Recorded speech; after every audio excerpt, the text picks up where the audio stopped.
요한이 본 이 거룩한 성 예루살렘에 대한 환상은 주님의 재림이 이루어지면서 이 땅에 만연했던 죄가 사라지고 교회의 영광이 온전히 드러나는 모습을 그리고 있습니다.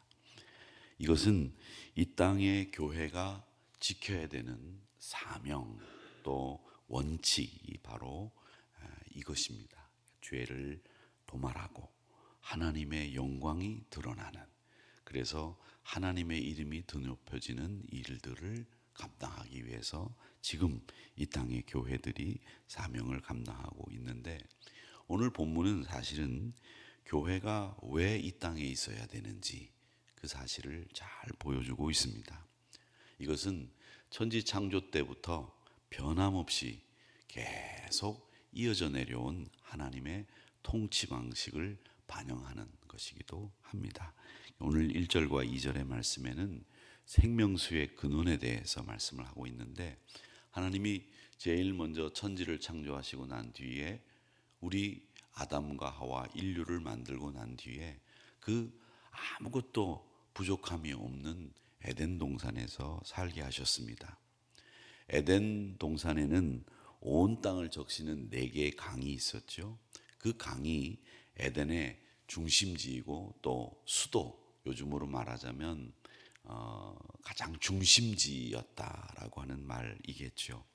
그리고 아담과 하와는 그 에덴의 통치자였습니다.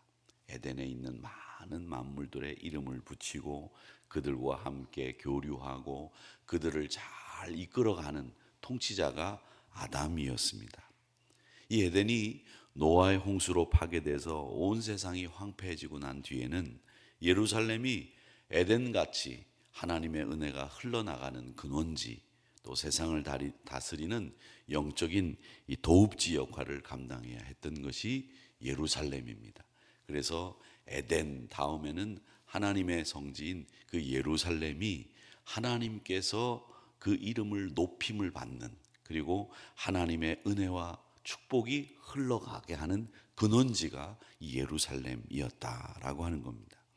그런 역할을 하는 가운데 이 예루살렘의 역할이 중지되고 예루살렘이 바벨론에 아시리아에 멸망하면서 예루살렘의 역할을 다 못하게 되면서 그 다음에 그 역할을 누가 하게 됐느냐 하면 바로 교회가 하게 된 겁니다. 그러니까 이 교회가 하나님이 천지를 창조하실 때 에덴 그 강의 역할을, 에덴을 적시는 4개의 강이 에덴을 적시는 그 역할을 했던 것처럼 여기서 생수의 강이 흘러가야 되고 여기에서 하나님의 은혜와 여기에서 하나님의 축복이 흘러갈 수 있도록 만들어주는 역할을 이 교회가 해왔다라고 하는 겁니다. 거룩한 성 예루살렘에는 하나님과 어린 양의 보좌, 그리고 에스겔 선지자가 환상 가운데 봤던 것처럼 수정같이 맑은 생명수 강이 흘러나오는 것이 그 에스겔 선지자가 본 환상인데, 에덴에는 한 그루의 생명나무가 있었지만은 새 예루살렘에는 생명수 강 좌우에 생명나무가 있어서 매달 12가지 열매를 맺고 그 잎사귀들은 만국을 치료하는 효능을 갖는다라고 2절에서 말씀을 하고 있습니다. 길 가운데로 흐르더라. 강 좌우에는 생명나무가 있어 12가지 열매를 맺되 달마다 그 열매를 맺고 그 나무 잎사귀들은 만국을 치료하기 위하여 있더라. 이렇게 되어 있습니다. 이것은 새 예루살렘, 즉 교회가 뭘 해야 되는지를 보여주고 있는 부분입니다. 교회도 역시 마찬가지로 세상에 생명을 주는 곳이고요, 세상에게 하나님의 복음을 먹이고 또 하나님의 은혜로 치유하고 이 역할들을 교회가 하는 겁니다. 그렇기 때문에 하나님께서 맡겨주신 이 교회의 사명을 잊어서는 안 됩니다. 우리가 날마다 열매를 맺는 삶을 살고 달마다 열매를 맺어서 그 열매를 통해서 많은 사람들을 먹이고 많은 사람들에게 축복을 흘려보내는 이런 일들을 감당해야 되겠다라고 하는 것이죠. 권세를 가진 사람들은 그 권세를 자기 번영을 위해서 사용합니다. 야, 어떻게 하면 내가 이 권세를 가지고 더 높은 지위를 가질 수 있을까? 이 권세를 가지고 어떻게 하면 더 떵떵거리며 살 수 있을까, 이런 생각들을 하지요. 그러나 우리 하나님이 우리 교회에 주신 권세는 이걸 나를 위해서 쓰라고 하는 것이 아니라 하나님의 이름을 높이는데, 하나님의 이름을 찬양하는데, 그리고 이걸 가지고 세상을 향해서 생수의 강을, 은혜를 흘려보낼 수 있는데 쓰도록 만드신 겁니다. 그래서 새 예루살렘은 이 세상에, 온 세상에 생명을 주고 세상을 살리는 역할을 하듯이 교회는 바로 그런 역할을 하는 겁니다. 그래서 여러분들은 교회를 사랑하는 것이죠. 교회 건물을 사랑하는 것 아니지 않습니까? 하누리 교회를 사랑하는 이유는 바로 하누리 교회가 해야 될 일이 무엇인지를 알고 그 일을 감당하고 계시기 때문에 이 하누리 교회를 사랑하는 거예요. 그리고 여러분들이 어디를 가든지 간에 제일 먼저 그 동네 가면 여러분들은 뭘 보십니까? 예수 믿는 분들은 뭐라고 해도 예수 믿는 사람이에요. 예수 믿는 사람들은 어디를 가든지 교회가 제일 먼저 눈에 띄고 교회를 제일 먼저 찾습니다. 이게 예수 믿는 사람들이죠. 하루 이틀을 여행을 가더라도 이 동네 교회는 어디 있나, 그 교회는 어떤 교회인가, 이거부터 보지 않습니까? 이 예수 믿는 사람들의 특징들이에요. 제가 이제 목회를 할 때, 저 청주에서 목회를 할 때, 그 목회를 하는 곳은 그 기업의 회장님으로부터 시작을 해서 저 말단 직원까지 다 나오는 이런 식으로 교회가 개척된 교회인데, 그 교회가 수안보에 숙박업소 호텔을 하나 가지고 있어요. 근데 그 호텔에 계속 교회에서 담임 목사님이 뭐라고 얘기했느냐면, 그 호텔에 오시는 분들을 위해서 교회가 필요하다, 교회가 필요하다, 계속 그렇게 입버릇처럼 얘기하시니까 회장님이 장로님이셨는데 그 얘기를 듣고는 안 되겠다, 담임 목사님 말처럼 이 호텔에 교회를 지어야 되겠다, 이렇게 생각을 하시고 교회를 지으셨어요. 물론 그 회장님의 장인 어른이 우리 교단의 그 유명한 이성복 목사님이시기는 합니다만은, 이성복 목사님의 홀을 따서 교회를 아주 크지는 않지만 작게 이쁘게 그 숙소 올라가는 그 왼쪽 편에다가 잘 지었습니다. 교회가 있어야 된다라고 하는 생각을 목사님이 계속 말씀하신 거죠. 어디든지 교회가 있어야 되고, 어디든지 예배 공동체가 있어야 되고, 어디든지 예수 믿는 사람들은 가면 하나님을 만나는 장소가 있어야 되고, 하나님을 만나는 시간이 있어야 된다, 그걸 강조한 겁니다.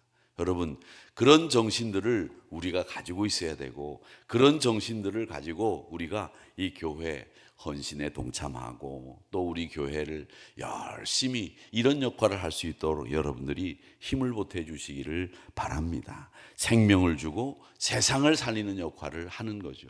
여러분, 이런 여러 가지 어려운 전국에서도 가장 걱정하며 기도하는 곳이 어디냐? 저는 불교 방송도 가끔 제가 봅니다. 스님들이 뭘 얘기하나 이렇게 봐야 될 거 아닙니까? 그 사람들이 뭘 얘기하는지 여러분은 볼 필요 없어요. 목사는 좀 봐야 될 것 같아서 제가 불교 방송을 가끔 봅니다. 그러면 무슨 소리인지 제가 그래도 비교 종교학을 대학원 다닐 때 배우기도 했으니까 무슨 소리 하나 들어보기도 하고요. 또 제가 공부한 것이 이 불교하고 연관이 많이 있어가지고 이 불교 학자들 가운데서 그런 얘기를 하는 사람이 간혹 있어서 그 사람이 방송할 때 가끔 이렇게 봅니다. 그런데 요즘 이렇게 보니까 이 나라를 위해서 기도하는 곳은 교회밖에 없어요. 성도들밖에 없는 것 같아요. 정말 나라를 걱정하고 생명수, 그 맑은 수정 같은 물을 흘려보내는 곳은 교회다라는 생각을 하면서 목사인 것이 얼마나 자랑스러운지 몰라요. 사랑하는 성도 여러분, 세상에 생명을 주는 곳이 교회입니다. 생명수 강을 흘려보내는 곳이 교회이고 생명을 줄 수 있는 곳이 교회라고 하는 것을 여러분 기억하시기를 바랍니다. 그래서 영적인 생명, 육적인 회복과 건강, 강건함, 이런 것들을 우리 교회가 계속 이 세상을 향해서 줄 수 있도록 여러분들이 헌신에도 동참해 주시고 또 많이 기도해 주시기를 간곡히 부탁을 드립니다. 자, 그 다음에 이 3절과 5절 말씀은 하나님의 영광이 머무는 곳이 교회다라고 하는 것을 보여줍니다. 이 요한은 새 예루살렘에 대한 설명을 마무리하면서 그곳에는 더 이상 없는 게 있다고 말씀하고 있습니다. 그게 뭐냐면 저주가 없다고 말씀하셨습니다. 제가 늘 말씀드렸죠. 여러분, 하나님의 자녀에게는 저주와 벌이 없다 이겁니다. 뭐만 있다? 혼나는 징계만 있다 이렇게 말씀을 드렸는데, 이건 완성된 하나님 나라의 가장 중요한 특징이 뭐냐 하면 저주가 없다는 거예요. 예수 믿는 성도들, 교회는 뭐가 없느냐 하면 저주가 없다. 이스라엘이 가나안을 정복할 때 하나님은 그들 앞에 뭘 두셨냐면 축복과 저주를 함께 두셨습니다. 에발산과 그리심산을 보면서 너희들에게 뭘 선택할 거냐 물으셨습니다. 하나님의 명령을 듣지 않으면 너희들에게는 이방 신들을 따르는 저주가 임할 것이다 이렇게 말씀하시면서 신명기 11장 26절에서부터 28절에 말씀하셨어요.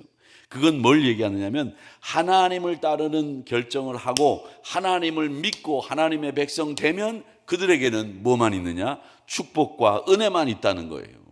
저주가 없다는 거예요. 그러니까 우리 믿음의 사람들은 하나님의 말씀 앞에 불순종하지 않고 항상 은혜 가운데 거하는 믿음의 성도로 살게 될 때에는 저주가 떠난다라는 거죠. 그러니까 복 없는 사람이다. 우리 예수 믿지 않는 사람들은, 한국 사람들이 그런 분들 많이 있었어요. 나는 지질이 복도 없는 이런 얘기들을 참 많이 하셨었어요. 그런 얘기들. 자조적인 이야기이기도 하지만은 여러분, 그 말처럼 황폐한 심령을 가지고 있는 분들의 말이 어디 있겠습니까? 여러분, 우리 믿음의 성도들은 저주가 없는 믿음의 성도들이요, 은혜와 축복에 머물고 있는 성도들이라고 하는 사실을 꼭 기억하십시오. 새 예루살렘에는 하나님과 어린 양의 보좌가 그 안에 있을 뿐만 아니라 그 종들이 직접 하나님을 보고 섬길 수 있는 곳입니다. 그 종들의 이마에는 뭐가 있느냐면 여기 이마에 하나님의 이름이 적혀 있습니다. 그렇기 때문에 누구도 저주를 받지 않는다는 거죠. 여러분, 지금은 여러분들이 여기에 하나님의 이름 여호와라고 하는 이름을 쓰고 계시지는 않지만 여러분이 어딜 가시면 그런 얘기들 많이 들으시죠. 교회 다니시지요? 이런 얘기들 많이 들으시지요? 예, 교회 다닙니다. 왜? 여러분, 글로는 쓰여져 있지 않지만 여러분의 인상이, 여러분의 얼굴이 하나님을 믿는다는 것을 보여주고 있는 거예요. 그러니까 하나님의 백성들은 누구도 저주를 받지 않는다. 이게 여기 있는 말씀에 또 나오는 겁니다. 3절 읽어보십시오. 다시 저주가 없으며 하나님과 그 어린 양의 보좌가 그 가운데 있으리니 그의 종들이 그를 섬기며, 이렇게 되어 있습니다. 그런데 이상한 사람들은 저주가 있다고 계속 가르쳐요. 그 저주를 끊어야 된다고 가르쳐요. 잘못 가르치는 거예요. 우리에게는 다시 저주가 없다는 말씀이 성경 말씀 가운데 분명히 여기 기록되어 있잖아요. 저주가 없는 겁니다. 그러기에 하나님의 빛이 우리에게 비춰주시기 때문에 여기 또 5절에는 뭐라고 이야기합니까? 다시는 밤이 없다. 등불과 햇빛이 필요 없다. 왜? 하나님이 빛이 되어 주셔서 우리에게 그 빛을 보여주시고 있기 때문에, 비춰주고 계시기 때문에 어둠이라고는 찾아볼 수 없는 곳이 당연히 새 예루살렘, 거기에는 하나님의 다스리는 은총과 거룩한 성 예루살렘의 모습이 온전히 드러나는 곳, 그곳이 바로 하나님의 새 예루살렘이다.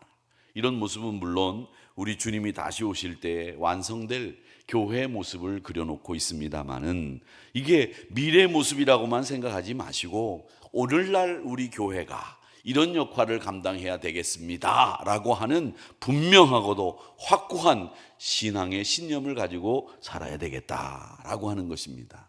오늘 요한이 목격했던 것과 같은 이 교회가 이 땅 가운데 한국 교회들이 이런 모습을 가지고 세워져 나갈 수 있도록 여러분 기도해 주시고 노력해 주시기를 부탁드립니다. 그게 우리 교회가 이 땅에 있어야 되는 주님의 뜻이기도 합니다. 사랑하는 우리 성도 여러분, 24년도 열심히 달려오셨는데 새 예루살렘인 이 교회는 음녀인 바벨론, 로마처럼 세상의 자원을 끌어모으려고 하는 것이 아니고요, 그 안에서 넘쳐나는 영적인 자원으로 세상을 살리는 곳이 교회입니다. 세상을 살려야 되는 것이, 세상은 끌어모으려고 그래요. 막 이것도 갖다 놓고 저것도 막 끌어모으려고 그러는데, 끌어모으는 거는 참 우리 한국 분들이 잘하세요.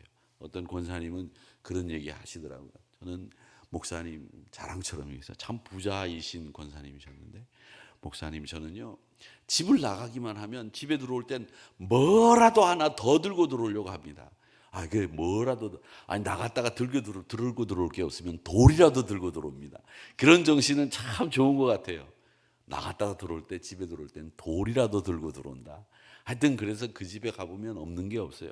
근데 발 디딜 틈도 없고요, 뭐 똑바로 앉을 데도 없어요. 버릴 거는 버려야 돼요, 여러분. 근데 50이 넘으면 버리는 연습을 하라고 얘기하잖아요. 그러니까 집에 가셔서 오늘도 많이 버리세요. 많이 버리고 나눠주고 쓸만한 거는 주고 이렇게 하셔야 됩니다. 근데 여러분, 세상 사람들은 끌어모으는데 정신이 없어요. 끌어모으는 거, 그게 세상 사람들의 방식이에요. 그런데 우리는요, 흘려보내는 연습을 계속하는 곳이고, 교회는 흘려보내는 곳이거든요. 베푸는 곳이거든요. 그렇기 때문에 우리 교회가 가지고 있는 사명이 뭔지를 분명히 알고, 내가 가지고 있는 이 영적 자원을 끌어모으는 데만 쓰지 마시고 이 영적 자원을 가지고 세상을 살리는 데 쓰자, 이렇게 생각을 해야 됩니다.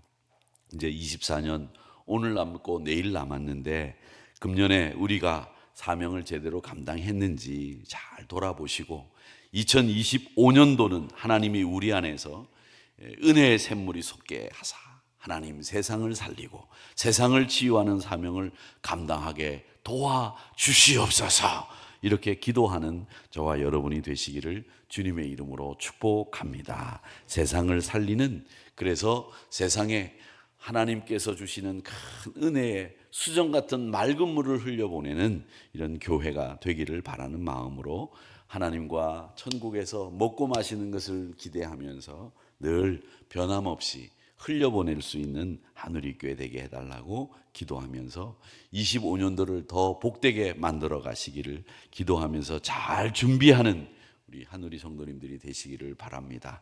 여러분들에게 펼쳐질 2025년도는 복된 한 해가 될 줄로 저는 믿습니다. 여러분들에게 펼쳐질 25년도에는 24년도에 막혔던 문제들이 다 해결되고 25년도에는 여러분의 삶에 더할 나위 없는 가장 복된 한 해가 될 줄로 믿고 그렇게 저는 기도하겠습니다. 여러분의 삶 속에 하나님의 은혜가 수정같이 맑은 물이 흘러넘치는 복된 한 해가 되기를 주님의 이름으로 축복합니다.